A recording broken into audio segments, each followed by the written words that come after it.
Real Madrid klublar arası dünya çempionatına yaxşı başlamadı. Kral klubu ilk maçda El Hilal'la sülhə razılaşdı. 1-1.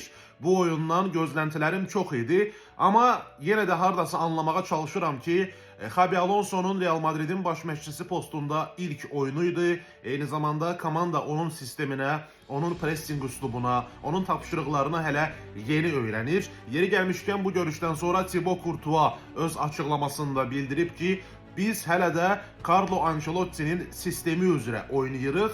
Bu qədər qısa müddət ərzində yeni sistemi götürmək, qəbullanmaq heç də asan olmayacaq. Gəlin biraz səbr edək dəyərli Madridistalar. Sizin kimi mən də çox üzgünəm və ötən gün keçirilən qarşılaşmada daha yaxşı çıxış gözləyirdim. Təəssüf ki, bu alınmadı. Amma bununla belə, hətta belə bir oyunda da komandamızın heyətində nisbətən yaxşı təsir bağışlayan futbolçular oldu. Şəxsən mən yeni transferimiz Dean Huijsen'i bəyəndim. Dean çox yaxşı, çox soyuqqanlı görünürdü. Xüsusilə səhv edən, penaltiyə səbəb olan Raul Asensio'nun fonunda.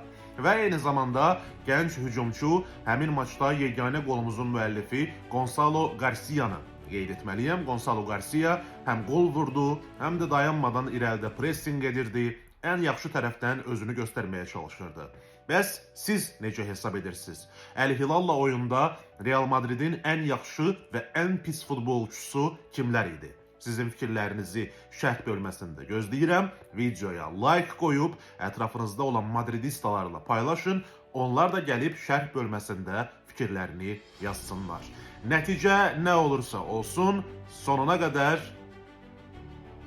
Ala Madrid.